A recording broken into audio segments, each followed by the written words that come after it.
두 종류로 분류를 해보면 좋은 사람, 나쁜 사람 이렇게 분류해 볼 수가 있어요. 그러나 그것은 꼭 옳은 분류라고 얘기할 수는 없습니다.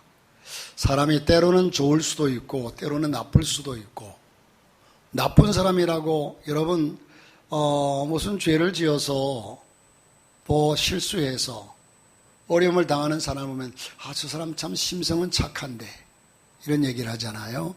원래 착한 사람인데. 그러니까 원천적으로 누구는 좋은 사람, 누구는 나쁜 사람 이렇게 판단할 수는 없다는 겁니다. 자, 그래도 기꺼이 좋고 나쁜 사람을 판단한다면 오늘 본문에 나오는 사람이 두 사람입니다. 현 주인공이 야곱이고 야곱과 그 형 에서가 나오는데, 여러분 야곱이 오늘 말씀의 내용을 보면 야곱은 어머니를 도와서 성격이 내성격이어서 집에서 이제는 활동하고 이렇게 어머니를 도와서 일하는 그런 사람이었고, 에서는 밖에 나가서 사냥을 하면서 이제는 활동적인 외향적인 사람입니다. 그런데 사냥을 하고 돌아와 보니까 집에서 팥죽을 쓰고 있어요. 누가? 동생 야곱이. 여러분 산에서 이리 뛰고 저리 뛰면서 이젠 사냥을 하고 나니 배가 얼마나 고프겠습니까? 그런데 집에 와보니까 마침 팥죽이 아주 먹음직스럽게, 이젠 아담이 하와가 선악과를 보듯이 먹음직도 하고 보암직도 하고 지혜롭게 할 만큼 탐스럽기도 하고 너무 침이 꼴깍꼴깍 삼켜집니다. 자, 이럴 때에 이젠 동생 야곱이 가서 그 팥죽 한 그릇만 다오. 그랬더니 아마 이 야곱이 팥죽을 자기 혼자 먹으려고 썼겠습니까? 가족들 먹으려고 쓰지 않았겠어요? 보편적으로 생각해 보면. 그런데 이젠 그때 야곱이 하는 얘기가 형 장자권 나한테 주면 줄게. 자, 그래서 그 장자권을 가로채요. 여러분, 이 상황 속에 우리가 볼 때, 보편적으로 볼 때 야곱이 나쁜 놈이에요? 에서가 나쁜 놈이에요? 예? 장로님. 예? 야곱이죠? 야곱이 나쁜 놈이에요. 아니, 그 형이 달라고 하면 그것도 가족들 먹으려고 썼을 것이고, 또 자기 먹으려고 썼다고 손치더라도 형이 좀 달라고 하면 그거 그래, 형, 얼마나 배고파. 자, 이거 먹어. 얼마나 좋을까? 그런데 그걸 제가 보기에는 계략적이었을 것 같아요. 성경에는 안 나오는데, 이 야곱이 지금 형이 사냥하고 들어오면 배가 되게 고플 거야, 아마. 그러니까, 이제 내가 팥죽을 팍 쓰고 있다가 오면 그거 분명히 형이 달라고 할 테니까 달라고 하면 내가 장자권을 달라고 그래야지. 아마 이런 계략을 가지고 쓰지 않았을까, 이런 생각도 해보게 됩니다. 성경에는 안 나오지만. 그런데 우리가 이렇게 볼 때 야곱이 참 비열하고 비겁하고 나쁜 놈으로 보이는데, 그런데 여기에 성경에서 전체적인 흐름을 보면 에서가 나쁜 사람이라는 거예요. 에서가 나쁜 사람이라는 거예요. 성경의 내막을 보면. 자, 한번 봅시다. 여러분, 아브라함의 아들 이삭은 40세에 장가를 들었습니다. 그리고 60세가 되어서 쌍둥이인 아들 에서와 야곱을 낳았어요. 형 에서는 성격이 활달하고 밖에서 지내기를 좋아했고, 아우 야곱은 그 성격이 조용하고 성격이 아주 내향적이어서 이젠 집안에서 지내기를 좋아했습니다. 자, 어느 날 에서가 사냥을 끝내고 집에 돌아왔을 때 야곱은 팥죽을 끓이고 있었습니다. 그 팥죽 냄새가 집안에 가득했습니다.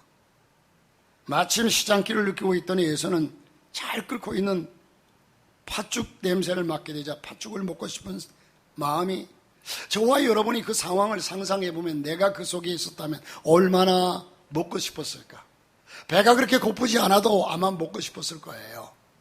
좋은 음식, 맛있는 음식이 있습니까? 그런데 마침 배도 너무너무 고픈 찰나에 얼마나 먹고 싶었겠습니까? 에서는 야곱에게 팥죽을 좀 달라고 합니다. 줄 알았죠? 왜? 동생이 팥죽 쓰는 거, 팥죽 그거 좀 달라면 안 주겠어요? 글쎄요, 팥죽을 얼마나 썼는지는 모르겠지만 넉넉히 썼을 거예요. 그러자 야곱이 엉뚱한 제안을 합니다. 에서는 그런 제안을 할 줄 몰랐어요. 자, 형이 장자권을 내놓으면 팥죽을 주겠다. 여러분, 에서는 선뜻 야곱의 제안을 동의합니다. 별 관심과 신경 쓰지 않았어요. 그래, 그러면 네가 줘. 그건 뭐. 그리고 이젠 팥죽을 주니까 맛있게 먹었어요. 여러분, 이 상황 속에서는 에서가 이 지금 장자권이 얼마나 귀한 줄을 느끼지 못해 몰라요. 쉽게 줘버렸어요. 나중에 가서 세월이 흐르고 나중에 가서 그것이 얼마나 귀한지를 그때서야 깨닫게 돼요. 이미 때는 늦었어요. 후회해도 소용이 없어요. 그렇게 되어버리는 겁니다. 그래서 에서는 장자권을 내주고 팥죽을 얻어먹게 되었죠. 이처럼 야곱은 형한테 팥죽을 팔아먹은 나쁜 사람입니다.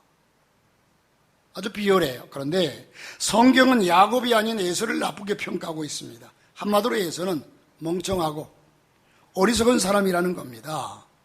창세기 기록자는 야곱에 대해서는 별다른 언급을 하지 않고 있습니다.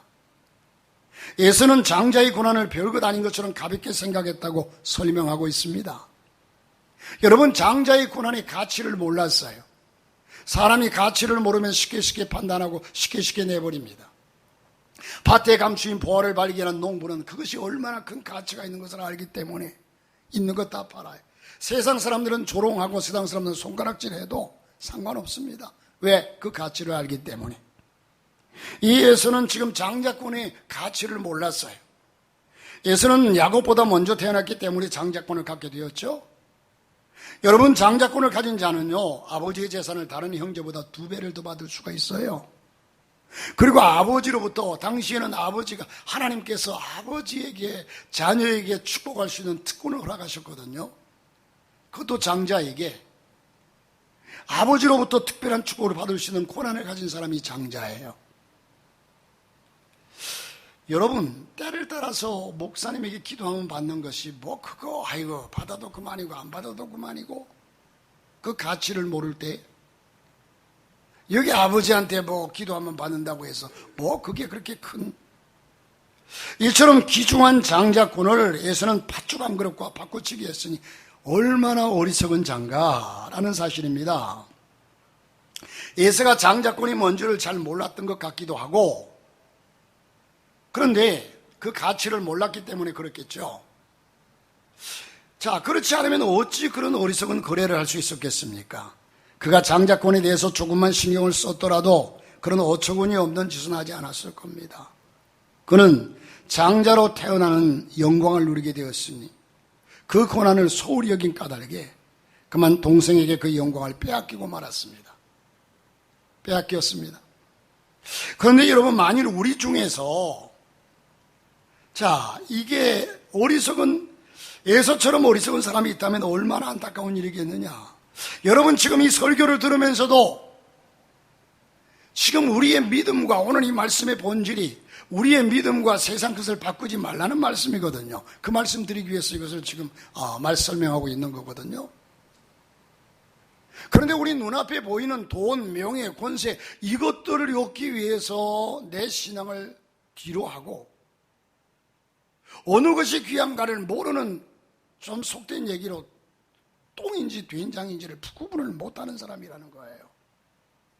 여러분이 이 말씀을 들으면서도 목사님, 그래도 세상에 보이는 것이 세상에 돈이 최고죠. 믿음보다 세상에 돈이 최고고 명예가, 권세가 최고죠.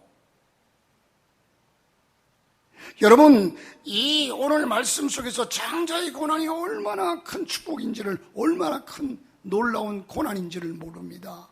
오늘 저와 여러분이 우리가 믿는 예수 그리스도, 우리가 믿는 이 믿음이 얼마나 소중한지를 모르고 지금 신앙생활하고 있다는 사실이에요. 에서가 장자권이 눈에 보이는 것이 아니라고 해서 가볍게 생각하고 팥죽 한 그릇에 팔아먹었듯이 우리는 너무나 소중한 믿음을 세상 것과 명예와 권세와 물질과 세상 것과 바꾸어 먹는 어리석은 사람들이라는 겁니다.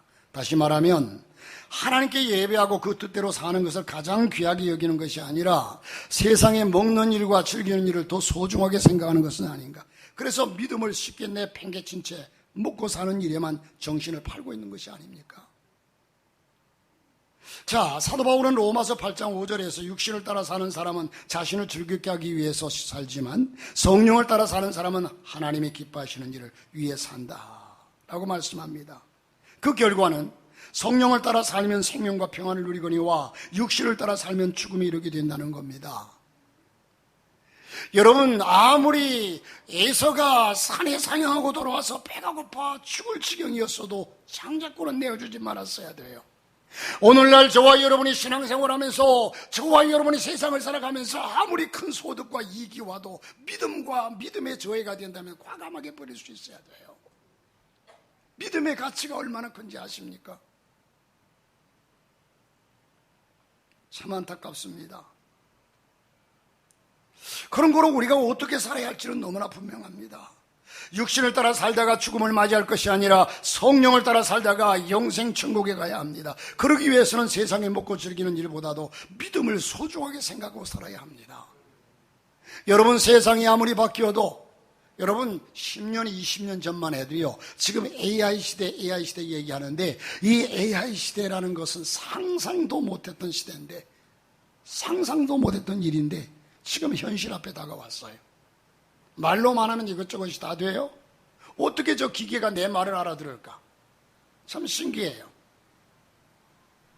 그런데 여러분, 세상이 이렇게 바뀌다 보니까 우리의 신앙마저도 점점 세속화되어 가고 세상을 따라가고 있습니다. 자,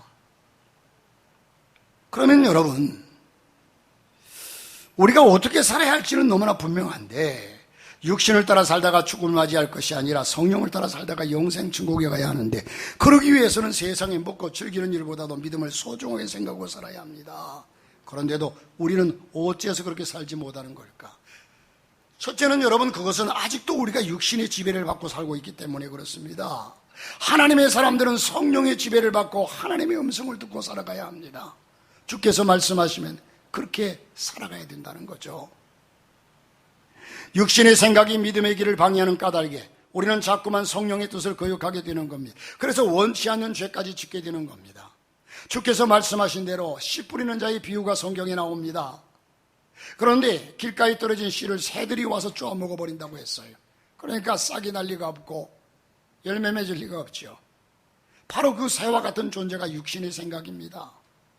육신의 생각이란 것은 하나님의 뜻보다도 먹고 사는 일과 자신의 만족을 더 중요하게, 여러분, 저와 여러분이 신앙보다도 말로 고백하고 찬송할 때는 주 예수보다도 귀한 것은 없네 라고 고백하면서 찬송하면서도 막상 우리의 먹고 사는 일이 우리의 신앙보다 예배보다 중요하게 생각하는 것이 오늘 우리의 모습이 아닙니까?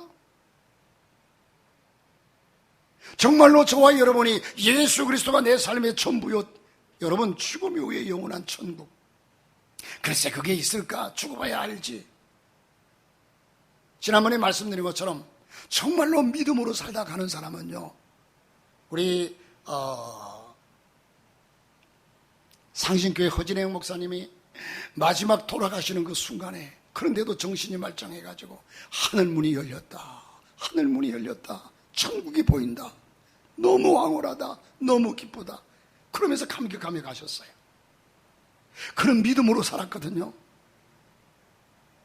스데반이 돌에 맞아서 피투성이가 되어서 죽어가면서 하늘문이 열려서 하나님 우편에 예수 그리스도가 앉은 것을 보면서 기쁨으로 웃으면서 가셨어요.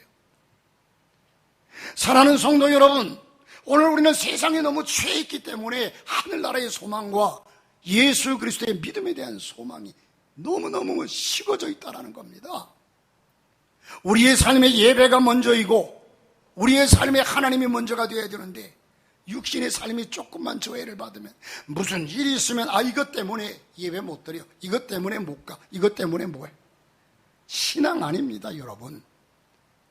정말로 우리의 삶에 예수 그리스도가 첫째가 되어야 되고 생명입니다. 생명. 사람이 천하를 얻고도 목숨을 잃으면 무엇에 유익하리요? 예수 그리스도는 우리의 생명입니다. 왜 여러분 생명을 등한시하십니까? 생명을 등한시한다는 거예요.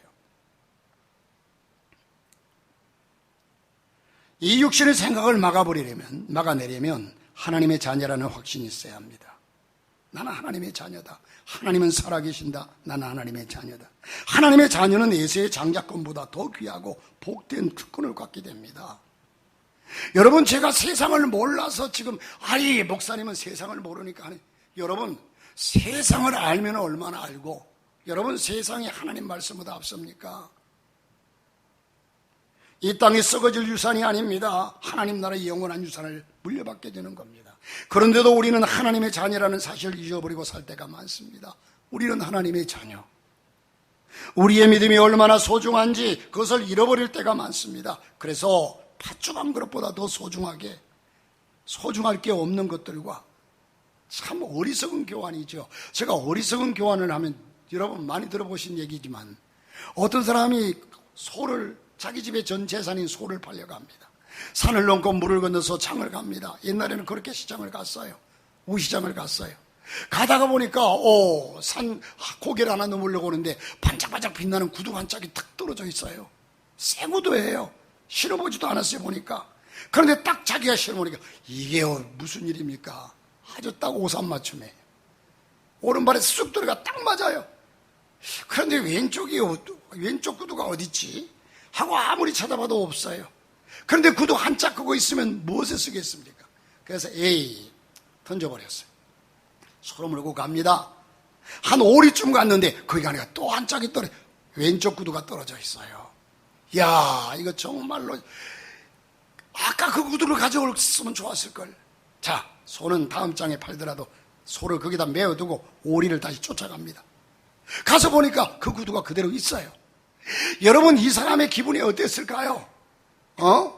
소는 다음 장에 팔아도 여러분 그렇게 뭐 돈을 덜 받거나 그럴 것도 없어요. 그런데 그 좋은 구두를 신고서 이리 뛰고 저리 뛰고 펄쩍펄쩍 뛰면서 좋아서, 아주 자기만이 세상을 얻은 듯이 좋아서 뛰어서 소 있는 데로 쫓아와 보니까 불사 누가 소를 풀어가 버렸어요. 어떤 사람이 그 소를 판다는 소식을, 정보를 듣고서 이렇게 전략을 꾸며서 이젠 신발을, 그렇게 그 신발에 딱 맞는 신발을 가지고 유혹을 한 거예요. 그 유혹에 빠진 거죠. 여러분, 원수마귀 사탄은 오늘 우리를 죄악으로 끌고 가기 위해서, 저와 여러분의 생명을 끌어가기 위해서 원수마귀가 이런 많은 계략과 모든 것으로 우리를 유혹하는데 그걸 분별하지 못하고 그게 빠져들어가 살 때가 많다는 겁니다. 여러분, 나이가 좀 드신 분들은 알지만 옛날에 이런 경험들이 한 번씩은 있습니다. 시골 동네에 간식거리도 없고 먹을거리도 없고 아주 먹는 것도 힘든 이런 곳에 큰 리아카를 걸고 철렁거리면서 착각착각 하면서 엿장수가 들어와요. 고물 받습니다. 고물 가져오면 엿줍니다. 하고서 막 엿장수가 들어와서 소리를 외치니까 동네 아이들이 다 모여들어요. 그래서 야, 너희들 가서 고물 가져오면 엿줄게. 이 아이들이 각각 집으로 돌아가서 이것저것 찾아봐도 고물이 아무것도 없어요. 그 한 녀석이 이리 봐도 고물이 없고 저리 봐 아무것도 없으니까 또 와서 가만히 쳐다보고 엿을 쳐다보면서 침을 꼴깍꼴깍 삼키다가 다시 집으로 돌아가요. 가가지고 엄마 아빠가 있나 없나 살피다가 아무도 없는 걸 보고서 지난 장에 사다 놓은 아빠의 흰 고무신을 딱 들고 와가지고 아저씨 여기 있어요. 엿 주세요.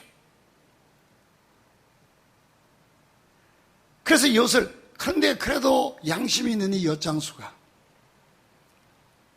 뻔히 무슨 상황인지 벌써 눈치를 채고 엿을 조금 띄어서 주고 난 뒤에 야, 니네 집이 어디냐? 야, 아저씨 저기 보이는 집이 우리 집에. 그래, 니네 집에 혹시 고물이 있나 한번 가보자. 갔어요. 갔더니 마침 엄마가 들어오는 거예요. 그래서 그 엄마한테 고무신을 내놓으면서 이 녀석이 이 고무신을 지금 엿바깥 몰로 가져온 것 같은데 제가 보기에는 새 고무신인데 옛날에 흰 고무신 얼마나 또 비쌌어요. 그 도로 주면서 애가 잘못한 것 같다고 내주니까 엄마가 부지깽이를 들고 이놈을 죽도록 맞았대. 엿 한쪽 먹고 죽도록 맞았대요. 여러분, 우리가 이 사실을 현실로 생각해 볼 때 얼마나 어리석습니까? 이 아이가 철이 없어요. 우선 보이는 엿 한쪽 먹으려고 아빠가 신는 그 고무신, 비싼 고무신을 내다 주고 먹는 거예요.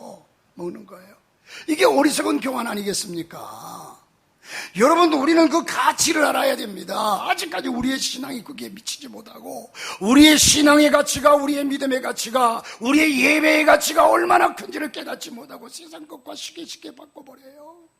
참으로 안타깝습니다. 참으로 안타까워요. 사랑하는 성도 여러분, 지금 우리는 세상의 즐거움과 유익을 얻고자 해서 믿음을 팔아먹고 있는 거 아니겠습니까? 그래서 우리의 믿음이 형식만 남았어요. 내가 예수 믿는 집사니까, 안수 집사니까, 권사니까, 장로니까 이렇게 형식만 남아가지고 의무적으로 예수 믿어요. 의무적으로.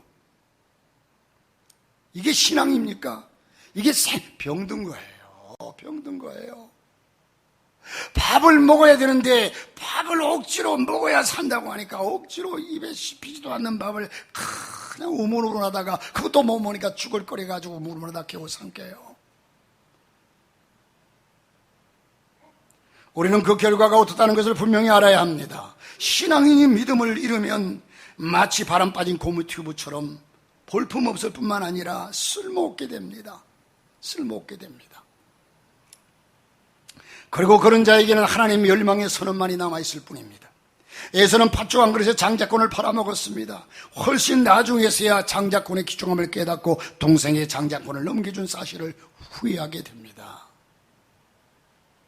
그래서 동생 야곱을 죽이려고까지 했습니다. 신형제간에 이 얼마나 불행스러운 일입니까? 사도 바울이 말합니다. 육신을 따라서 자신의 만족과 즐거움을 위해서 산 사람은 죽음에 이르게 된다. 로마서 8장 6절에 말씀을 하고 있습니다. 육신을 따라서 사는 사람은 그 육신의 죄 때문에 죽게 되는 겁니다. 육신에 매여 사는 사람은 성경 말씀에 대해서는 도무지 관심이 없습니다. 그러니 어떻게 그 말씀대로 살리는 노력을 할 수 있겠습니까? 여러분, 우리의 신앙이 형식에 치우치지 말고 내 마음속에 요동쳐야 합니다. 예배하고 싶고 찬송하고 싶고 기도하고 싶고 이런 마음이 요동친다는 사실은 우리 심장이 벌떡벌떡 뛰어야 우리가 활동 있게 뭔가 활발하게 일할 수 있지 않겠어요? 우리 속에 하나님의 성령의 역사가, 하나님의 은혜가 벌떡벌떡 우리 속을 뒤집어 놓을 때에 우리가 이것도 하고 싶고 저것도 하고 싶고 예배도 하고 싶고 찬송도 하고 싶지 않겠습니까? 믿으시면 아멘 하십시다. 에서는 그저 먹고 사는 일에 온통 관심을 두고 있습니다. 그래서 사냥하는 일에만 열중한 나머지 자신이 갖고 있는 장자권에 대해서는 연구하거나 관심을 둘 새가 없었습니다. 왜? 세상 것에 관심이 있으니까 생각할 틈이 없었어요. 그러다가 동생 야곱에게 그 장자권을 빼앗기고 말았던 겁니다. 마찬가지로 오늘 우리들 중에서도 소중한 믿음을 마귀에게 빼앗기고 있는 사람들이 많습니다. 그렇다고 해서 마귀가 쳐들어와서 내 믿음을 빼앗아가는 것이 아니라 내가 내어줘요. 흔히 여러분, 예수님은 구름 타고 오시지만 마귀는 틈을 타고 온다고 그래요. 우리가 틈을 내어주는 거예요. 마귀가 내 속에 와서 마음껏 가져갈 수 있도록 틈을 내어주는 거예요. 믿는 자다운 모습을 찾아보기가 힘든 세상이 되었어요. 예사가 그랬듯이 그런 사람들은 교회와 세상에 대해서 원망과 적개심만 잔뜩 품게 마련입니다. 일부 예배 때도 제가 그런 말씀을 드렸지만, 제가 어제도 어떤 목사님 아들이 이제 결혼식에 있어서 절보 추리를 해달라고 해서 갔더니 그 이전에 절보고 목사님 추리할 수 있는 시간이 딱 8분입니다 그래요. 8분. 그래서 8분 동안 토요일날 저녁 늦게까지 8분에 맞춰보려고 준비해가지고 갔더니 목사님 서약은 안 해도 됩니다. 하지 마십시오. 결혼서약. 아니 결혼서약도 안 하고서, 그래서 서약을 한 사람 신랑한테 물어보고 신부한테 물어보고 1분 해서 한 2분 되거든요. 그래서 서약을 하지 말라는 얘기는 6분만 하라는 얘기예요. 그래서 그 서약 안 했어요. 안 하다 보니까 조급하게 그냥 하다 보니까 몇 분 걸린 줄 아세요? 추리의 목사가 추리하는데 딱 우리 그 김한구 목사님이 저의 추리를 딱 동영상을 찍었더라고. 그래서 밥 먹으면서 목사님 추리 얼마나 몇 시간이나 한 줄 아세요? 그래서 제가 어떻게 알아요? 그러면서 핸드폰을 딱 켜서 보여주는데 딱 5분 20초인가 했어요. 여러분, 제가 가만 보면서 그런 생각을 해요. 지난 5일날 우리 서빈이 결혼식을 했잖아요. 예배당에서 엄숙하게 기도하면서 축복받고 얼마나 이런 뭔가 성스럽고 거룩하고, 그런데 오늘날 세상의 모든 것이 그저 호화롭고 휘황찬란하고 그것은 잠시 잠깐이에요. 잠시 잠깐이에요. 우리의 모든 삶이, 세상의 모든 것이 휘황찬란한 것들이 오래 갈 것 같지만 잠시 잠깐이에요. 사실 여러분이 어르신들 지금 집에 결혼사진이 테이블 위에 크게 걸려 있어요. 우리 오기철 장로님, 혹시 결혼사진 어디 있는지 아세요? 그러면 그보다 우리 윤여생 장로님은 예? 없어요. 결혼식 안 했어요. 저도 결혼사진이 어디 있는지 몰라요. 그때는 그냥 휘황찬란하게 돈 들여서 아주 한순간 지나가면요, 그거 머릿속에 추억으로도 그렇게 남지 않아요. 별로. 그런데 그것을 무시하는 게 아니에요. 무시하는 게 아니라 중요해요. 사람이 살아가면서, 이 땅에 살아가면서 해야 할 게 중요해요. 그러나 저와 여러분들이 우리의 신앙생활도 그만큼 깊이 있게 소중하게 관심 갖고 해야 된다는 얘기예요. 자, 우리는 이 사실 속에서 육신을 위한 일에 힘쓰다 보면 믿음을 파람을 가는, 믿음이 식어지는지도 몰라요. 그저 껍데기만 남았어요, 신앙이. 오늘 현대인들의 많은 사람, 대부분의 많은 사람들이 신앙이 껍데기만 남았어요. 여러분 생각해 보세요. 내 속에서 때로는 찬송하고 싶고 기도하고 싶고 생각만 해도 주의 은혜가 생각나서 눈물이 흐르고, 여러분 그럴 때가 있습니까? 예수 믿는 일로 인해서, 하나님 섬기는 일로 인해서 내 마음속에 감사가 일어나고 감동이 일어나고 하나님 감사합니다, 이럴 때가 있습니까? 그저 성전에 가서 찬송하고 싶고 예배하고 싶고 이럴 때가 있습니까? 까마득하게 잊어버리고, 혹 어떤 사람들은 주일날 되면 저 성경이 어딨나 찾아가지고 저 가서 보니까 먼지가 훅 툭툭, 그래서 그 성도를 훅 툭툭 성도라고 그래요. 훅 툭툭 틀어가지고 그놈 들고 교회 온대요. 그러면서 나와 고백하는 고백은 참 멋져요. 주 예수보다도 귀한 것은 없네. 말로만. 저는 그 찬송할 때 꼭 옆에 취임새를 넣고 싶은 것이 말로만. 여러분, 제가 이렇게 목사니까 이렇게 해야 된다는 사실이 아니라 생명입니다. 예수는 생명입니다. 신앙은 생명이에요. 생명이에요. 내 육신의 모든 것을 다 지불하고서라도 사야 되는 것이 생명입니다. 자, 여러분, 우리는 하나님의 자녀로서 그 자격과 명분을 잃지 않도록 해야 될 줄 믿습니다. 여러분, 세상의 모든 것을 돈으로 따지는 사람, 진수라고 하는 아이가 모든 걸 돈으로 따지고 돈으로 계산하는 그런 아이였습니다. 그런데 그는 모든 일에 모범적인 학생이에요. 공부도 잘하고 친구와도 사이가 좋고 청소할 때도 깨를 부리지 않고 꾸준히 일을 다 앞장서서 하고 너무너무 솔선수범해. 그런데 딱 한 가지, 모든 것을 돈으로 따지기를 좋아하는 사람입니다. 친구가 먹을 걸 주어도 돈을 매겨봐요. 이거 얼마짜리다. 공부하는 시간도 돈으로 따져 계산해 놓고 있습니다. 그래서 하루는 선생님이 그를 불렀습니다. 선생님은 진수에게 모든 것을 돈으로 따지는 버릇은 좋지 않다, 그렇게 얘기를 했습니다. 그러자 이 진수라는 아이가 선생님께 뭐라고 얘기한 줄 아십니까? 고맙습니다 선생님, 인사를 하면서 선생님의 말씀은 억만금을 줘도 살 수 없는 교훈입니다, 그러더래요. 세상에는 돈으로 계산할 수 없는 것보다 계산할 수 있는 것보다 없는 것이 훨씬 더 많습니다. 대개 돈으로 계산할 수 있는 것보다는 그렇지 않은 것이 더 가치가 있습니다. 에서가 소홀히 여겼던 동생에게 빼앗겼던 장자권도 돈으로 계산할 수 없는 것이었습니다. 특히 우리의 믿음은 결코 돈으로 그 값을 매길 수 없는 영원하고 무한한 가치를 지니고 있습니다. 그런데 이 소중한 믿음을 세상 것과 홀값으로 바꿔버리는 사람이 있으니까 참으로 통탄스러운 일입니다. 우리가 이런 바보스러운 짓을 거듭하지 않기 위해서는 여러분, 우리가 하나님의 자녀라는 사실을 긍지를 가지고 살아야 합니다. 나는 하나님의 자녀다. 하나님의 자녀는 땅에서 하나님과 동행하는 복을 누릴 뿐만 아니라 천국에서는 영생과 평화의 복을 상속받게 됩니다. 이 세상 것과는 결코 비교할 수 없는 것들을 하나님의 자녀인 우리가 하늘에서 받게 된다는 겁니다. 그러니 어찌 세상의 마음을 빼앗길 수 있겠습니까? 에서가 팥죽 한 그릇에 장자권을 팔았듯이 우리 믿음을 세상 것과 바꾸는 그런 어리석은 짓은 하지 말아야 됩니다. 그러므로 우리는 죽음의 지배에서 완전히 벗어나도록 최선을 다해야 합니다. 그리고 믿음을 지키기 위해서 모든 힘을 기울여야 합니다. 여러분 지키기 위해서 제가 여기 앞에 교회에 오다 보면은 여러분 교회 앞에 꽃들을 많이 심어놨잖아요. 저게 그냥 대충 하면 될 줄 아세요? 천만의 말씀이에요. 제가 매일 아침 물 주고요. 장로님이 물 주고 제가 물 주고, 그리고 또 어제도 가가지고 풀들 높은 것도 풀 비워주고, 그리고 또 잡초를 뽑아주고. 관심 안 가지면 저거 유지 안 돼요. 며칠 전에 비가 며칠 오지 않았습니까? 그래서 비가 왔으니까 땅이 젖어 있으니까 물을 많이 먹었으니까. 그런데 어제 대비 쨍쨍 내리치는 데 가보니까 화분이 전부 고개를 푹 나 죽을 것 같소 하고 있어요. 그래서 그 대낮에 그냥 햇빛이 쨍쨍 내리치는데 물을 갖다가 막 쏟아줬어요. 여러분 하루만 안 줘도요, 화분에 있는 것은 고개를 숙여요. 가꿔야 돼요.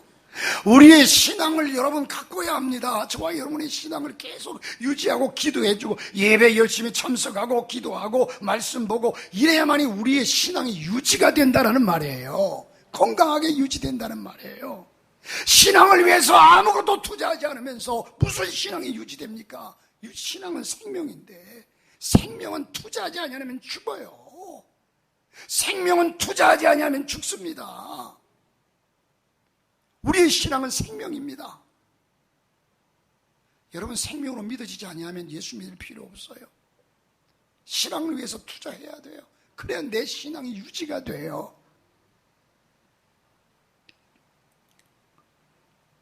육신의 만족이나 즐거움 때문에 하나님의 복을 멀리하는 일이 없어야 합니다. 육신의 욕구를 억제하고 하나님이 기뻐하시는 일을 깊은 관심을 기울여야 하고, 주께서 말씀하신 옥토와 같은 마음이 되도록 자신을 정결하게 늘 가꿔야 합니다. 그래서 말씀을 잘 들어서 그 말씀이 마음 깊이 뿌리내도록 해야 합니다. 그러면 30배, 60배, 100배의 결실을 맺는다고 했습니다. 그리고 나면 생명과 평안의 복을 얻습니다. 주께 속한 자는 정죄받지 않습니다. 오히려 주님은 그 능력으로 우리를 다시 살리실 것입니다. 그래서 영원한 생명의 기쁨과 마음의 평안을 우리는 누리게 될 것입니다. 그러나 세상 것을 얻고자 믿음을 버리는 자는 이 복을 누리지 못합니다. 세상의 모든 유혹을 물리치고 믿음을 지켜 산 자만이 이 큰 복을 누릴 수 있습니다. 그리고 주를 찬양하며 사는 영생을 누리게 될 것입니다. 아무쪼록 소중한 믿음을 잘 지키고 귀하게 잘 가꿔서 하나님 기뻐하시는 열매를 맺어야 되는데, 여러분 세계 처음으로 우표, 편지를 보낼 때 붙이는 우표를 발명한 교육자이자 명설교가였던 목사님이신 롤런드 힐이라고 하는 목사님이 계십니다. 이분이 우표를 처음 발명했습니다. 목사님이 어느 날 거리에서 이상한 광경을 목격했습니다. 한 무리에 아주 수십 마리 되는 돼지떼들이 마치 양들처럼 그 앞에 가는 그 주인 목자를 따라가는 것이, 한 사람은 이 질서정연하게, 다시 말해서 앞에 이젠 가는 그 사람을 질서정연하게 이 돼지떼가, 수십 마리 돼지떼가 뒤따라갑니다. 쭉 따라가요. 아니 저 돼지들을 어떻게 훈련시켰길래 저렇게 말을 잘 듣고 잘 따라갈까? 가만히 따라가 보니까 도착한 곳이 어디냐? 도축장이었어요. 도살장. 돼지들을 잡으려고 다 그리 끌고 간 거예요. 미련한 돼지가 저렇게 말을 잘 듣는단 말인가? 어떻게 훈련시켰을까? 신기한 나머지 그 광경을 본 힐 목사님은 돼지들을 끌고 온 남자에게 그 비결을 물었습니다. 아니 어떻게 이 많은 돼지들을 이 도축장으로 한 마리도 이탈하지 않고 쭉 질서정연하게 끌고 올 수 있었습니까? 참 기가 막힌 얘기. 그거요? 별거 아닙니다. 별거 아니래요. 여기 돼지들이 좋아하는 콩을 가지고 계속 조금씩 뿌려주면 그것 따라서 돼지들이 그놈 주워 먹으면서 쭉 도축장으로 온대요. 죽을 줄도 모르고. 이 힐 목사님은 이 대답을 듣고 영적인 깨달음을 얻었습니다. 우리 그리스도인들도 똑같구나. 세상에 마귀가 던져주는 그 달콤한 콩들, 물질이나 명예나 권세나 이런 것들을 뿌려주면 그것 좋아서 그놈 쫓아오다가 나중은 죽음의 현장으로 다다르고 만다라는 사실입니다. 죄의 삭선 사망입니다. 사랑하는 성도 여러분, 우리 신앙은 생명입니다. 형식적으로 그저 신앙생활 하지 마십시오. 우리의 신앙생활 한 지가 얼마 안 된 분들은 그럴 수 있습니다. 그러나 그래도 예수 믿은 지가 10년이 되고 20년이 되고 내가 집사가 되고 안수 집사 권사가 되는데, 저는 안타까워 이 시간 통해서 말씀드리고 싶은 것은요, 그래도 안수 집사님, 권사님들, 장로님 직장에 매이거나 어디에 매였으면 어쩔 수 없어요. 나는 직장까지 무시하는 사람 아닙니다. 주일 한 번, 주일날만 나와 썬데이 크리스찬 되어가지고 신앙 유지하겠습니까? 그 직분 감당하시겠습니까? 저는 그런 교회를 원치 않아요. 저는 사실 우리 교회가 교인들이 얼마 안 돼도 정말로 하나님 섬기는 믿음의 사람들이 뭉치기를 원하지, 수십 명, 수만 명, 수천 명 모여가지고 예배드리는 그거 원치 않아요. 원치 않습니다. 하나님 나라 가면 여러분이 내 자랑입니다. 하나님, 저 집사님, 저 권사님 제가 가르쳤습니다. 같이 신앙생활하다 하나님 앞에 왔습니다. 사도 바울이 얘기한 것처럼 저들이 나의 자랑이라. 자랑할 수 있는 성도들. 제가 어디 가가지고 얘기하다가도요, 우리 교회 어떤 집사님은, 어떤 장로님은, 어떤 권사님 아주 자랑을 침이 마르도 하는 분들이 있어요. 사랑하는 성도 여러분, 믿음을 지켜야 합니다. 이 믿음은 우리의 생명입니다. 사람이 천하를 얻고도 목숨을 잃으면 무엇에 유익하리요? 영적인 믿음, 영원한 천국이 있습니다. 하나님은 살아계십니다. 우리는 하나님의 자녀입니다. 이 확신을 가지고 이 땅에서 좀 가난하게 살고 좀 어렵게 살더라도 천국의 확신을, 이 땅에 살면 100년 안팎이에요.